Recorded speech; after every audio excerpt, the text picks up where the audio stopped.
BMC News, informação que gera valor.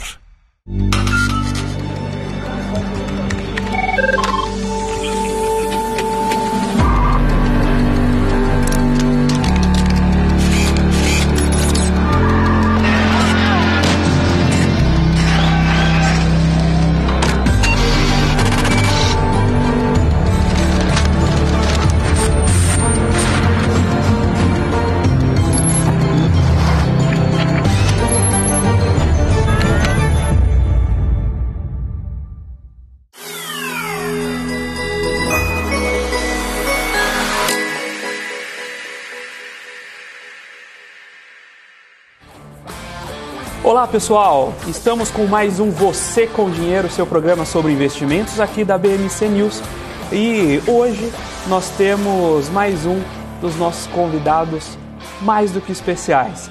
Como você que já acompanha o Você com Dinheiro sabe, nós trazemos aqui nomes do mercado financeiro para conversarem conosco sobre temas de relevância para você, investidor. Muitas vezes com gestores de fundos, para que eles comentem um pouco das suas estratégias de investimentos, mas também com as empresas listadas em bolsa, para que você consiga esclarecer e tirar as suas dúvidas, tanto sobre o negócio da empresa, sobre como posicionar aquela companhia na sua carteira. E hoje nós temos, como eu já disse, mais um convidado muito especial. Nós vamos falar hoje com o Bruno Teixeira, da Intelbras. Como vocês bem sabem, é muito raro a gente ver um desempenho positivo da empresa pós-IPO, mas temos aqui uma representante que conseguiu esse feito. E aí eu já agradeço de largada. Bruno, muito obrigado por aceitar esse convite, por participar aqui conosco do Você com Dinheiro. Obrigado a vocês, Felipe, é um prazer estar aqui contigo e estou à disposição. Maravilha. Bruno, eu queria começar, a gente tem aqui no Você com Dinheiro muito o prelúdio de trazer perguntas, muitas vezes perguntas duras, que o investidor gostaria de poder fazer para a empresa que está investindo. E eu queria começar o bate-papo de hoje com uma questão que muito me afligiu por muito tempo como investidor, né? Por que no Brasil nós temos tão poucas empresas de tecnologia na Bolsa de Valores? Por que é tão difícil investir em tecnologia em solo brasileiro? Boa. Antes de te responder, eu costumo dizer que não tem pergunta ruim, né? Eu acho que ruim é deixar o investidor sem resposta. Então, não tem tema tabu, não tem tema complicado. Eu acho que o objetivo de um emissor na Bolsa é procurar se comunicar com transparência, com clareza, e é assim que a gente tem feito, né? Talvez isso ajude a explicar um pouco o desempenho que a gente teve e vem tendo aqui na B3. Com relação a todo esse segmento de tecnologia, eu acho que, de fato, a Bolsa Brasileira é uma bolsa mais jovem, né, com um novo mercado bastante recente ainda na Bolsa, e aos poucos a gente vai começar a ver empresas desse novo mundo também atuando na B3, né?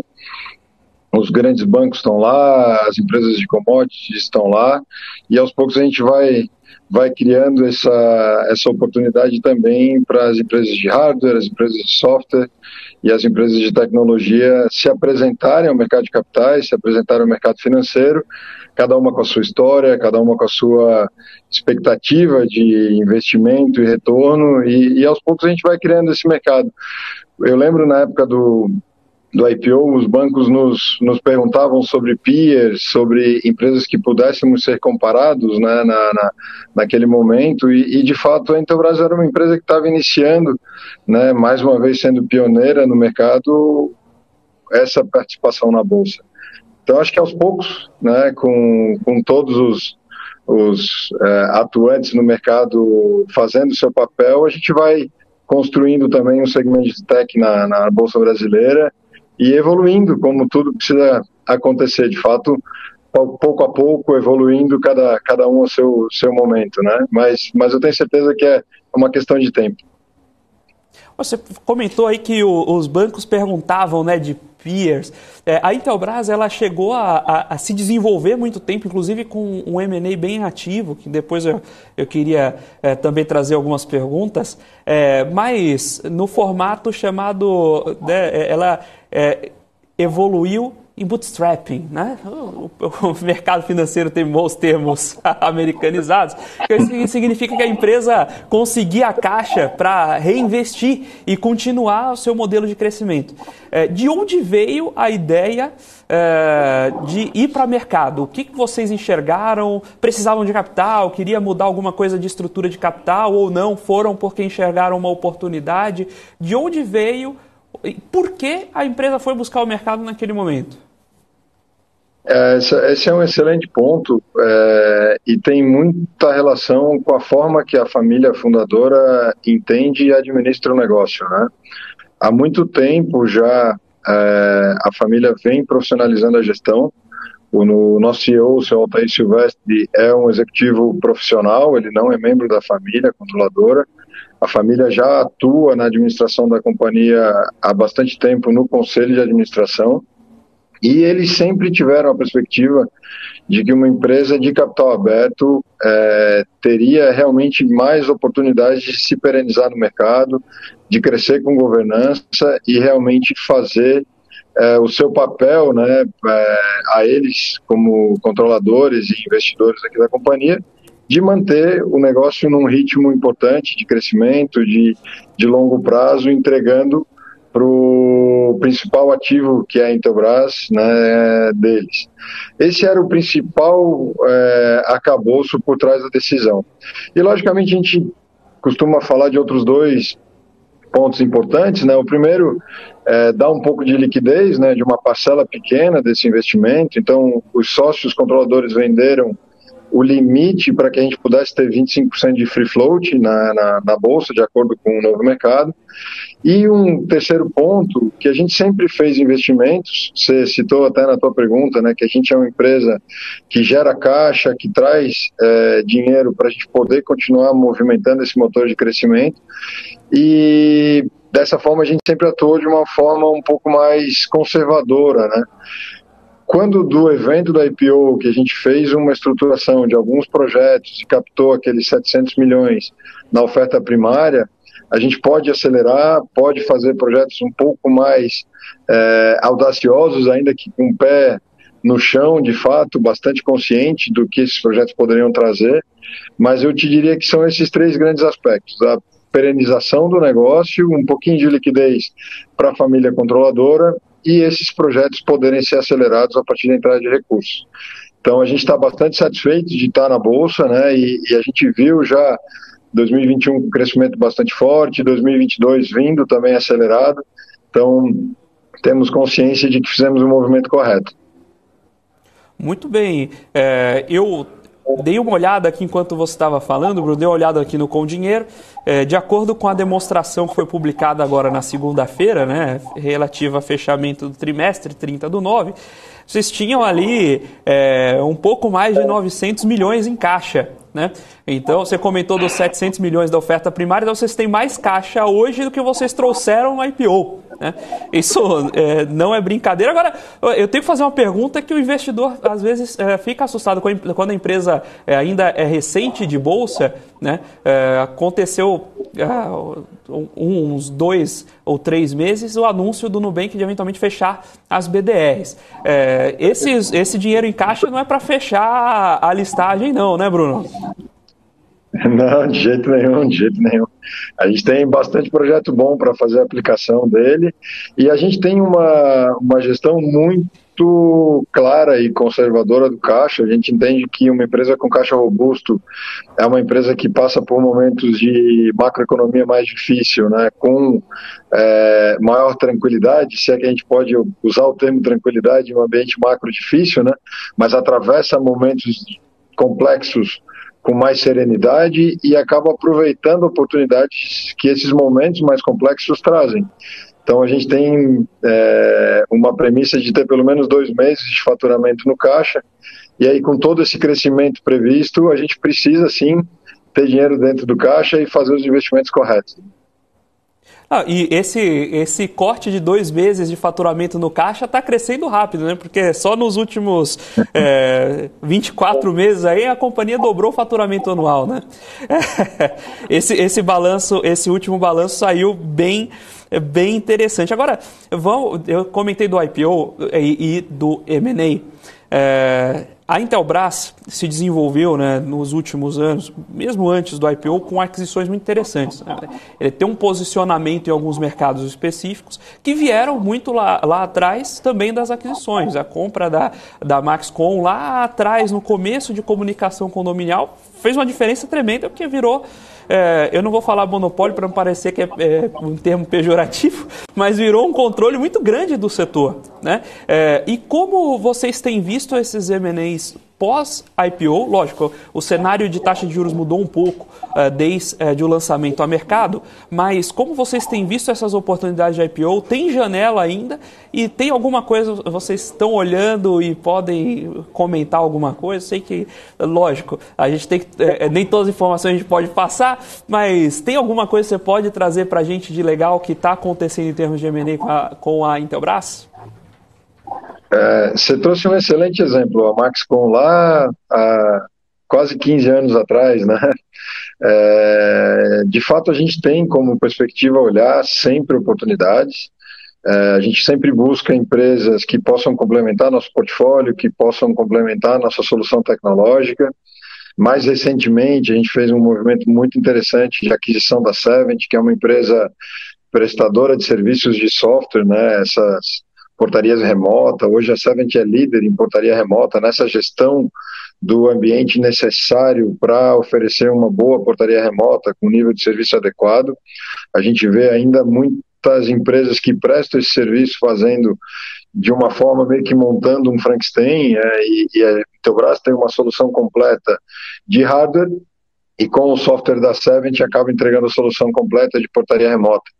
Então é um outro movimento agora de 2019, mais recentemente em 2021 a gente fez a aquisição da Comp, agora mais recentemente em 2022 a aquisição da Renovige. Então são realmente empresas que complementam nosso portfólio, nossa tecnologia, a Renovige dentro de um complemento de canal, né, um canal bastante interessante do ponto de vista dos geradores de energia solar. E então a gente continua observando. Vocês estão na pergunta a questão da taxa de juros, né? Então tem sempre um impasse quando a gente discute valuation com o empreendedor, né? O empreendedor não aceita o fato de que uma taxa de juros mais alta acaba depreciando um pouco o valuation do negócio dele, e aí são discussões um pouquinho mais amplas, né? Um pouquinho mais profundas.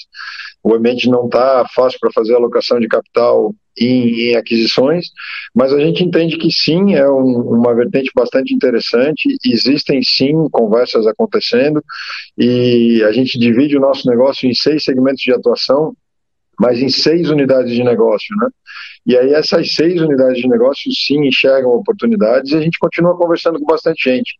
Eu não sei se em função de uma das tranches, né, do uso da oferta primária era aquisições, e isso acabou despertando o interesse aí do mercado como um todo, né? Mas a gente recebe muita oportunidade aqui no RI, e aí com toda a diligência a gente precisa avaliar, discutir com os segmentos de atuação, ver se faz sentido. Em alguns a gente engaja, em outros não é o momento, mas eu posso te falar com bastante tranquilidade que a gente tem analisado sim, algumas delas estão em processo de due, a gente está discutindo, mas são coisas para o ano que vem, aí quem sabe a gente poder fazer algum novo anúncio. Oh, maravilha, Bruno. Excelente ponto. E aqui a gente está para trazer essa profundidade mesmo ao investidor. O papo está maravilhoso. Eu só preciso chamar a Débora um segundinho que ela tem um break de Brasília. É com você. Exatamente, muito obrigada. Eu estou interrompendo aqui a programação do Com Dinheiro rapidamente, só para poder trazer informação aqui de primeira mão lá de Brasília, diretamente com a Kelly Cali. A gente tem um primeiro encontro do presidente Jair Bolsonaro, então, com o vice-presidente eleito, Geraldo Alckmin. Isso acaba de acontecer lá em Brasília. Kelly Cali, boa tarde para você. Como exatamente foi esse encontro? O que está acontecendo em Brasília agora? Oi, Débora, boa tarde a todo mundo que está acompanhando a gente. Então, houve aí um encontro há pouco entre o presidente Bolsonaro e o vice-presidente eleito, Geraldo Alckmin, né? Esse encontro ocorreu a pedido do próprio presidente Bolsonaro. Vou tentar resumir o que foi que aconteceu, tá? Houve um encontro logo ali por volta das 2 e pouquinho entre o general Ramos, que nem estava previsto para participar, né? O Ciro Nogueira, que está aí encabeçando esse processo de transição do lado ali do governo, né, receberam tanto o Alckmin como o Mercadante, como a Gleisi Hoffmann. Depois que terminou esse encontro, que teve ali, salvo engano, cerca de meia hora, não consigo precisar agora, mas foi mais ou menos meia hora, o Alckmin deu uma coletiva até breve, depois ele foi embora. Ele saiu aqui pelo ladinho, pelo lado que dá no jardim, que é difícil explicar, mas é o lado onde tem elevadores, onde há essa chegada, essa saída de quem vem visitar aqui, sem que entre pelo estacionamento, né, de quem vem visitar aqui o prédio do Palácio do Planalto. Então, o Alckmin foi embora com os outros gestores, inclusive falou aqui com a imprensa, né, como eu disse, fez a coletiva, depois falou ali saindo, enfim, e logo depois, a gente ali na sala de jornalistas, a gente teve a notícia de que o presidente Bolsonaro teria deixado a Alvorada, e já ficou todo mundo ali, né, de alerta, né. Logo depois, o que aconteceu? Houve uma segunda notícia de que o Geraldo Alckmin tinha voltado aqui para o Palácio do Planalto.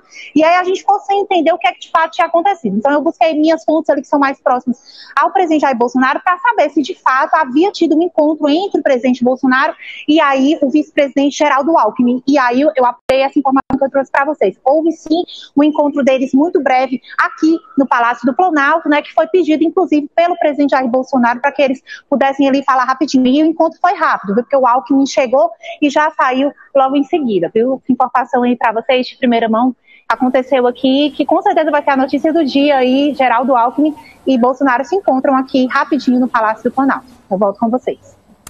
Obrigada, Kelly Cali. Daqui a pouquinho você traz mais atualizações sobre isso no Top News, no fechamento do mercado, junto comigo. Eu te espero por aqui. Muito obrigada. Eu quero também agradecer aqui ao Felipe do Com Dinheiro, inclusive ao Bruno Teixeira, que está aqui batendo esse papo com você, viu, Felipe? Muito obrigada. A gente segue nessa cobertura especial, né, pós segundo turno das eleições e também nesse processo de transição de governos. Então, estamos de volta agora aqui com Dinheiro. Em breve eu volto aqui com o Top News. Muito bem, muito obrigado, Débora, pelas informações. Bruno, deixa eu continuar aqui. Você estava trazendo os pontos importantes sobre o posicionamento da empresa e, inclusive, a gente comentou lá do caso da Maxcom.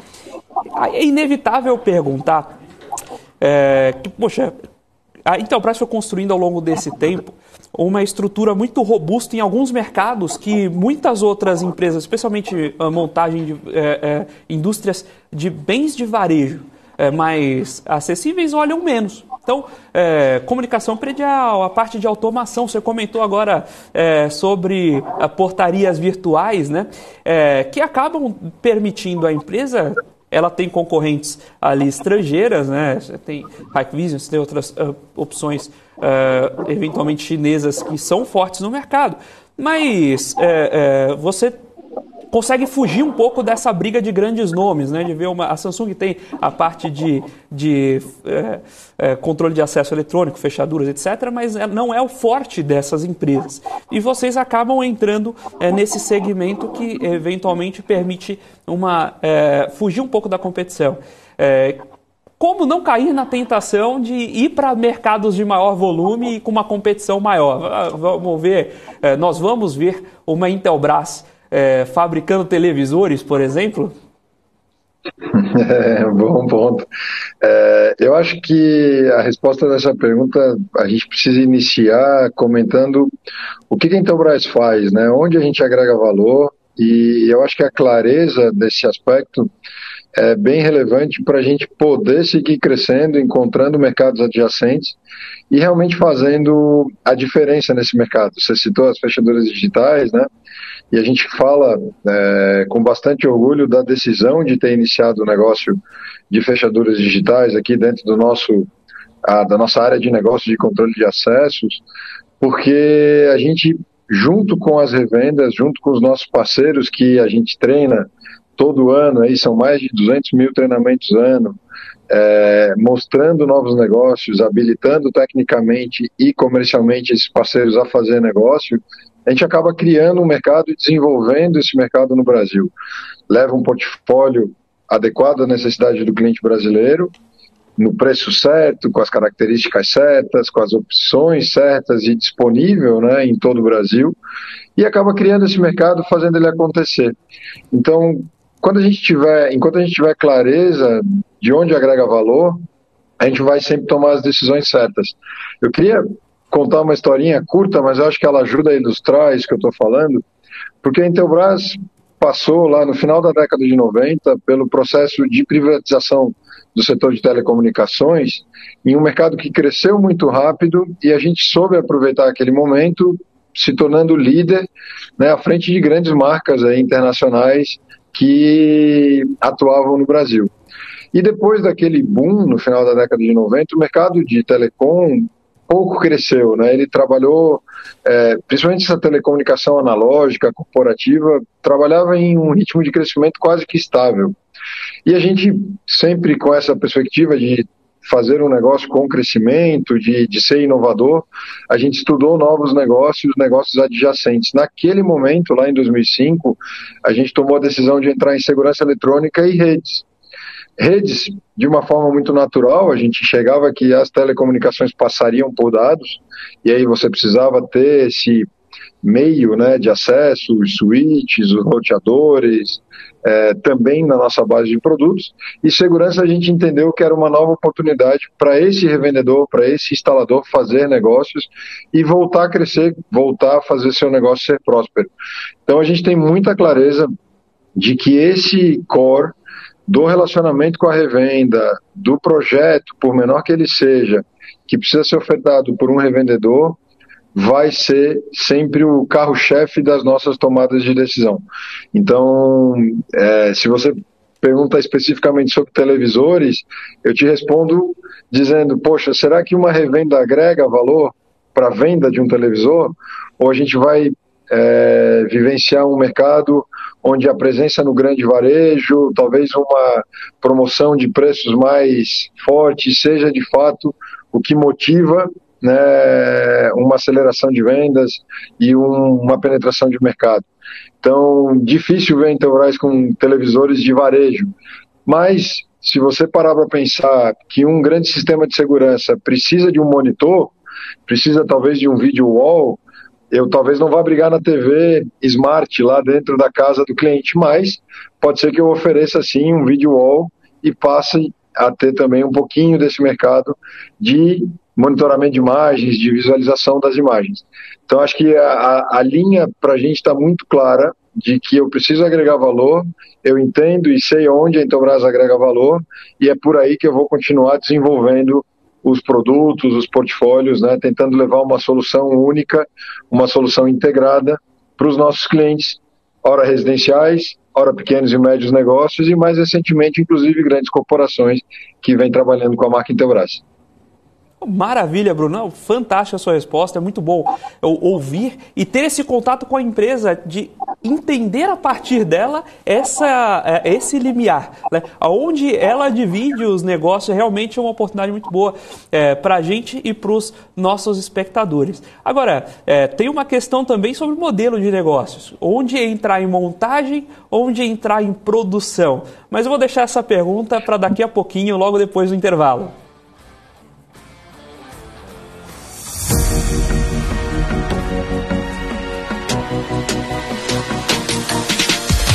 BMC News, informação que gera valor.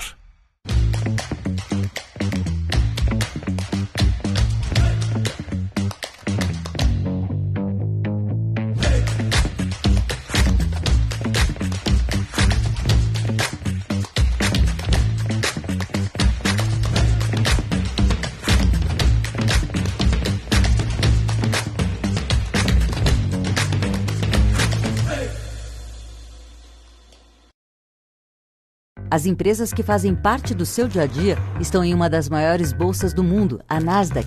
E a boa notícia é que você pode investir nessas empresas diretamente pela Avenue, sua corretora nos Estados Unidos. Com os dados das ações dos Estados Unidos fornecidos pela Nasdaq em tempo real, o cliente Avenue pode acessar diretamente as maiores bolsas do mercado americano.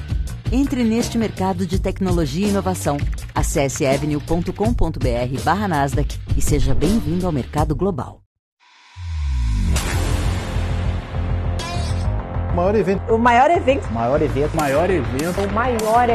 de investimentos da América Latina.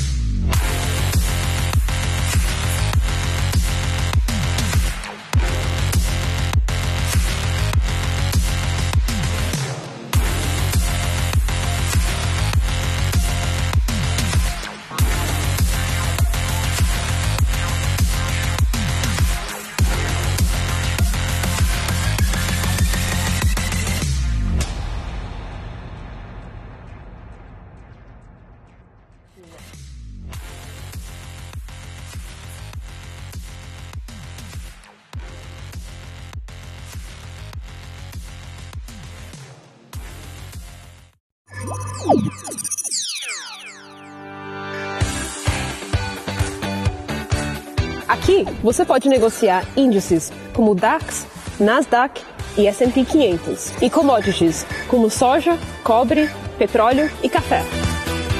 Além de ações e ADRs das maiores empresas do mundo, como a BMW, Google, Apple, Netflix e Disney.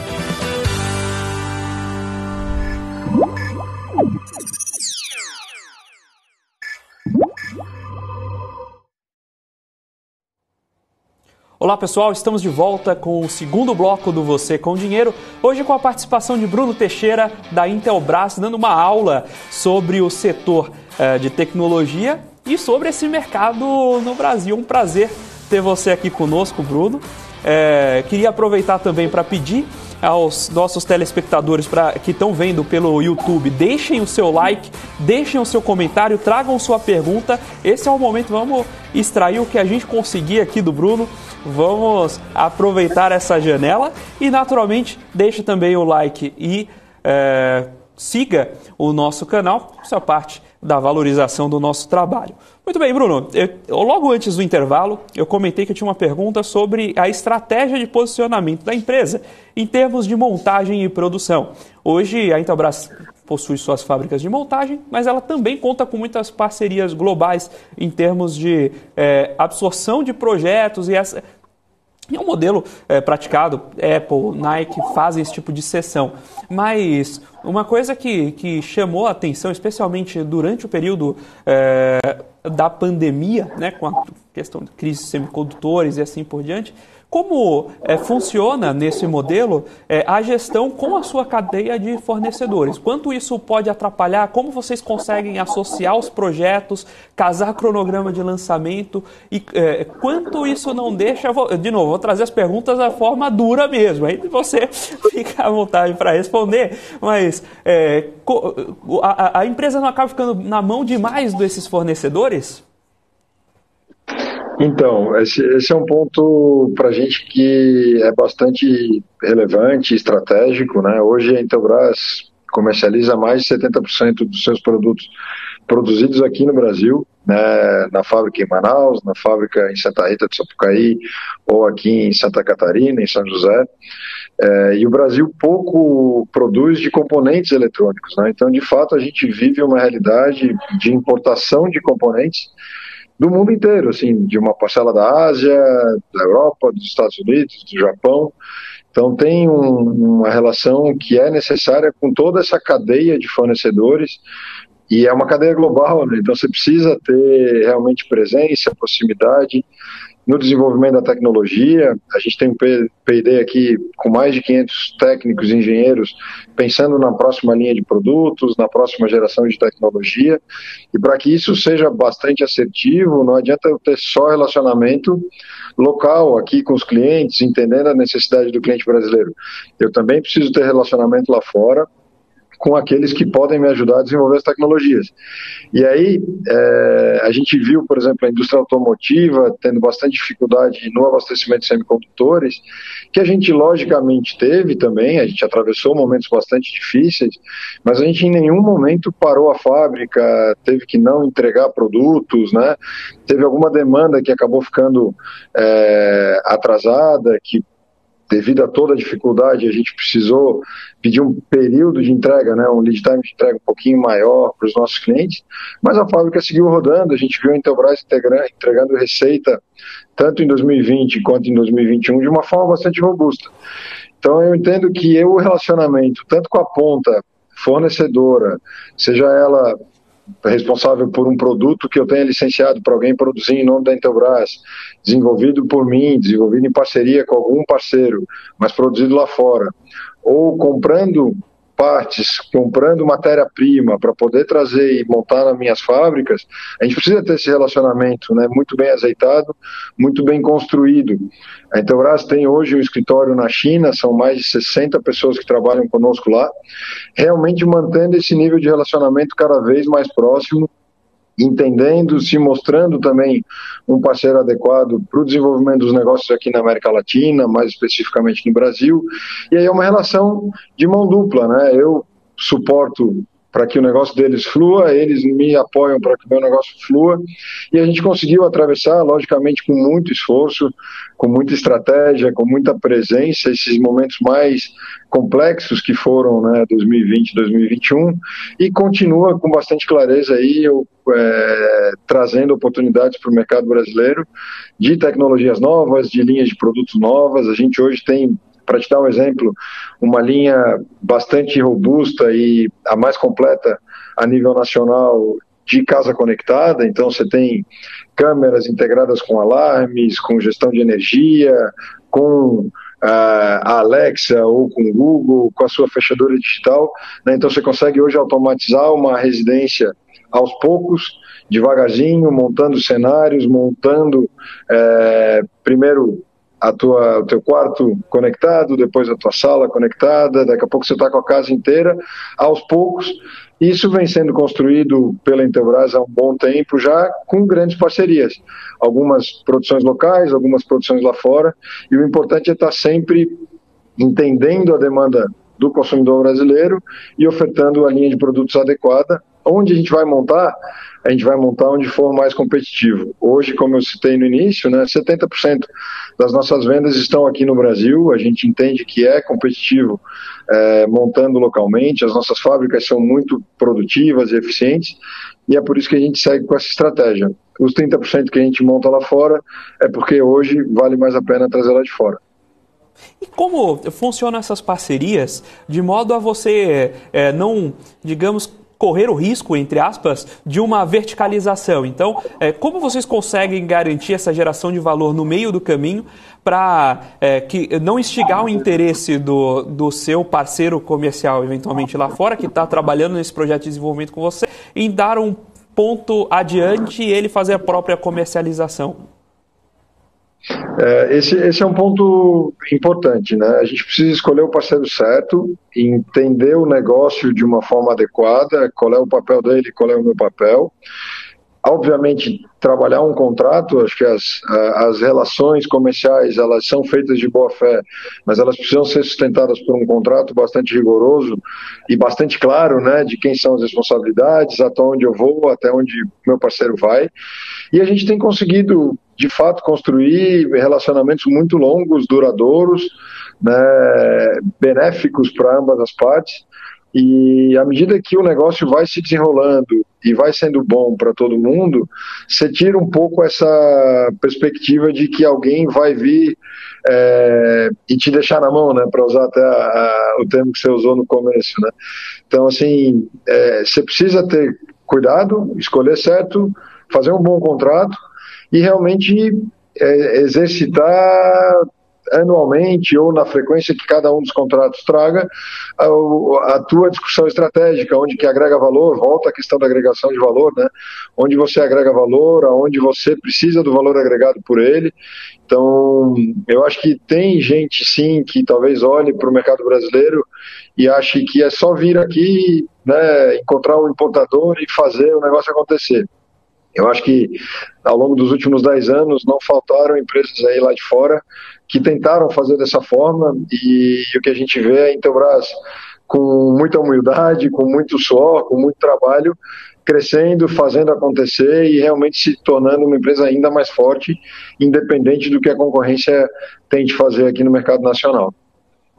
Você comentou que não chegou a ter parada de fábrica por causa da crise de semicondutores. Como está o cenário hoje?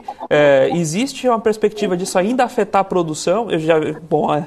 Como eu disse, pelo balanço de 30/9 agora, divulgado em 31/10, não parece que afetou muito a receita, né? Mas existe esse tipo de preocupação ou não? A crise já passou, agora a gente já está em ritmo pré-2019? A gente tem uma leitura de que acabar, ela não acabou ainda, ela está bem melhor. Acho que o pior momento já passou. Né? Aquele final de 2020, início de 2021 foram períodos bastante turbulentos. Ainda passou uma partezinha para o segundo semestre do ano passado, mas a gente hoje vive uma realidade muito mais próxima da normalidade. Eu costumo dizer que o abastecimento e a logística internacional ela não é simples, né? A gente fala de relacionamento com fornecedores à distância, uma cadeia longa, né? Um embarque da Ásia para o Brasil é um trânsito de 30 dias no navio. Então, assim, você precisa trabalhar com planejamento, você precisa trabalhar com uma estrutura muito próxima do teu fornecedor, seja ele de um produto acabado ou de uma matéria-prima, para que o impacto do que aconteça ao longo dessa cadeia que é longa realmente gere poucas consequências negativas. E aí você precisa equilibrar fluxo de caixa, alocação de capital, né, prazos de pagamento, prazos de produção e recebimento, teu nível de estoque. Então você precisa realmente conseguir equilibrar tudo isso de uma forma que o risco seja minimizado. A gente viu no nosso balanço um crescimento do estoque no momento mais agudo da crise, e isso não foi sem querer, isso foi proposital. Não adiantava eu ter uma estrutura financeira de estoque adequada e eventualmente correr risco de não entregar o que os meus clientes estavam demandando. Então a gente optou por fazer uma alocação de capital um pouco maior em estoques. À medida que a gente vê essa cadeia logística se normalizando, e ela não está normal ainda, volto a frisar, ela ainda passa por um momento de adequação, mas a gente já vê a cadeia normalizando, a gente já vê os nossos estoques também voltando ao nível de operação mais adequado. Oh, maravilha, maravilha. Eu queria saber um pouquinho mais de futuro da Intelbras também, mas antes, vou chamar um pequeno intervalo, vamos para o segundo break, daqui a pouco a gente volta com o terceiro e último bloco do Você com Dinheiro.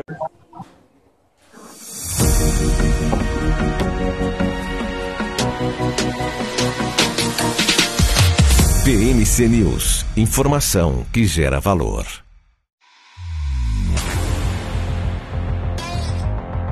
O maior evento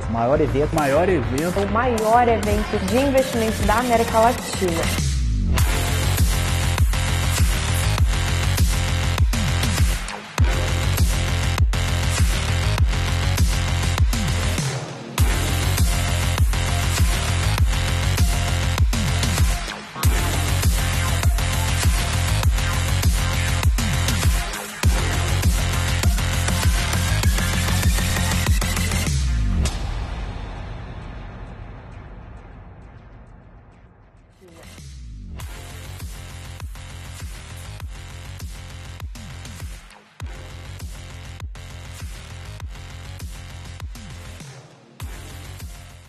Você está cansado da mesmice? Negociando em plataformas com ferramentas desatualizadas? Falta variedade e funcionalidade? Aproveite nossa grande seleção de ferramentas de trade. Baixas taxas de negociação, suporte em português 24 horas por dia, com mais de 200 criptomoedas disponíveis para trade. E a facilidade de depósitos com Pix. Aproveite o futuro agora. Bybit. Abra sua conta hoje mesmo. Bybit.com. Olá pessoal, estamos de volta com o terceiro e último bloco do Você com Dinheiro. Hoje com Bruno Teixeira da Intelbras, comentando um pouco do negócio e da entrada de empresas de tecnologia na Bolsa. Não deixe, você que está acompanhando pelo YouTube, não deixe de mandar o seu like, deixar o seu comentário, mantenha aí a sua audiência, ela é muito importante para nós. Bruno, Você comentou sobre já algumas estratégias, tanto de M&A quanto da estratégia de montagem. Agora eu queria pensar um pouco e ouvir um pouco da empresa em termos de olhar para frente, né? A gente costuma brincar o nome das estratégias como Winning Brasil ou a parte de ganhar o mundo. Então, olhando para o posicionamento da Intelbras hoje, tudo que você já trouxe sobre estratégias de geração de valor e onde vocês conseguem gerar e entregar valor, os próximos passos da empresa estão mais para usar o conhecimento local e expandir gamas de produtos? Ou já está um olhar mais para fora de levar o que vocês aprenderam e solidificaram aqui no Brasil para Latinoamérica, enfim, para o resto do mundo? Vocês estão mais numa linha de ganhar o Brasil ou querem expandir as operações territoriais? Você sabe que você está me fazendo essa pergunta num momento que é bastante interessante, porque a gente está discutindo o orçamento do ano que vem, e toda vez que a gente discute o orçamento do ano seguinte, a gente faz um planejamento estratégico de 5 anos, e especificamente nesse ano a gente também está ampliando a visão para 10 anos, né? Então, como vai ser a empresa em 5 anos e em 10 anos? E, de fato, a gente faz esse planejamento olhando cada uma das categorias de produto, olhando o mercado, olhando a evolução tecnológica, as oportunidades que cada uma dessas categorias tem, e depois soma para ver que faturamento vai dar, que estratégia a gente vai ter para chegar naquele faturamento de maneira corporativa, né? Mas olha lá no detalhe de cada uma das categorias de produto. E a gente visualiza, Felipe, uma oportunidade bastante grande no Brasil para todas elas. Então, assim, a gente tem sim uma perspectiva de crescer no Brasil, de seguir ganhando espaço, de seguir democratizando a tecnologia, levando a tecnologia aos 4 cantos do Brasil, né? Hoje a gente tem uma presença já em 98% dos municípios brasileiros, então a gente ajuda sim na democratização da tecnologia no Brasil, e a gente tem isso como uma premissa para seguir o nosso crescimento. Por outro lado, é lógico que a internacionalização sempre é pauta.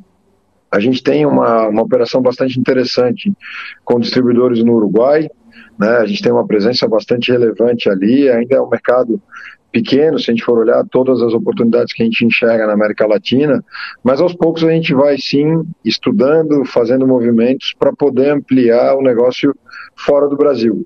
O fato de estar fora do Brasil nos aproxima também de outros mercados e, por consequência, de outros concorrentes, e quem sabe nos dá informações antecipadas, né, do que pode vir a acontecer no Brasil, e a gente entende que sim, é uma frente de crescimento. Como tudo na Intelbras, a gente faz projetos de forma conservadora, analisa de maneira bem técnica, né, cada um dos movimentos, e esse movimento de internacionalização é mais um deles. Hoje, se você me perguntar, é relevante o que vocês enxergam de internacionalização pelos próximos 5 anos? Eu vou te dizer, em termos de receita e resultado, não, mas é relevante em termos de visão de longo prazo. Então, a gente está aos poucos, sim, construindo uma visão de internacionalizar a companhia, de também se expor aí aos outros mercados, onde a gente vai começar como entrante, né? Hoje a gente tem posição relevante em várias das nossas linhas no Brasil, e lá fora a gente vai começar a construir essa marca, essa presença, e a gente tem interesse sim em começar, de novo, de maneira conservadora, com o pé no chão, fazendo passo a passo, testando o modelo, testando as oportunidades, e aos poucos ir se solidificando lá fora também.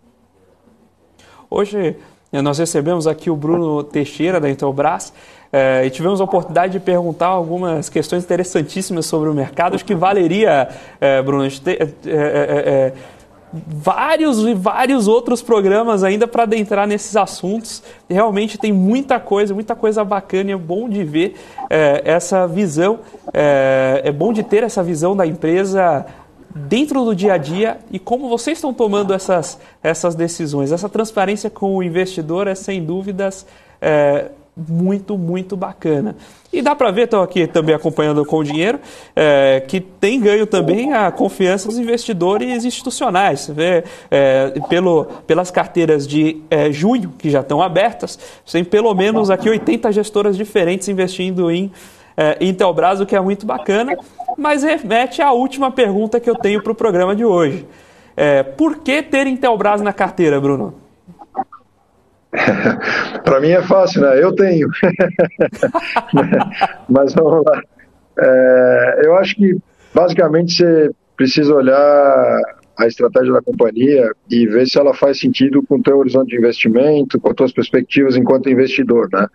Eu costumo ter bastante clareza na nossa estratégia e poder levar essa estratégia ao investidor pessoa física também, de uma empresa que entende muito bem o seu papel no mercado nacional, o seu papel no desenvolvimento da tecnologia a nível nacional, né? Uma empresa que tem uma marca forte, que tem um canal bastante forte e bastante fiel, e que vem crescendo ao longo dos últimos anos de maneira robusta, entregando resultado independente do que aconteça a nível macroeconômico, né?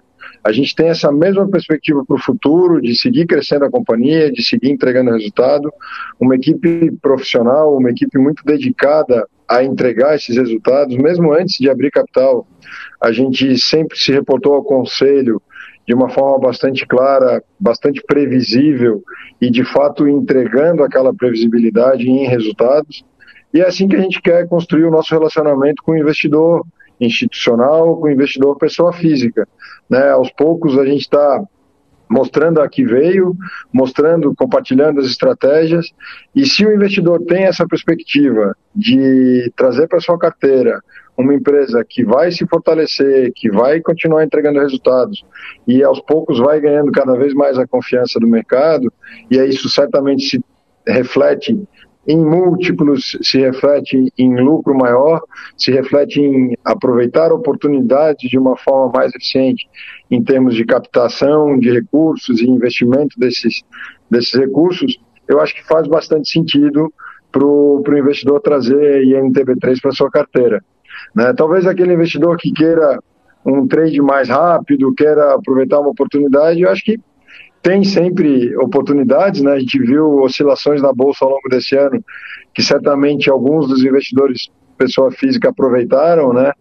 Iniciamos um ano num ciclo bastante forte, em seguida houve uma queda, né? uma reprecificação da Bolsa que deu oportunidade para alguns aí. Hoje a gente está vivendo recentemente um rally um pouquinho mais forte.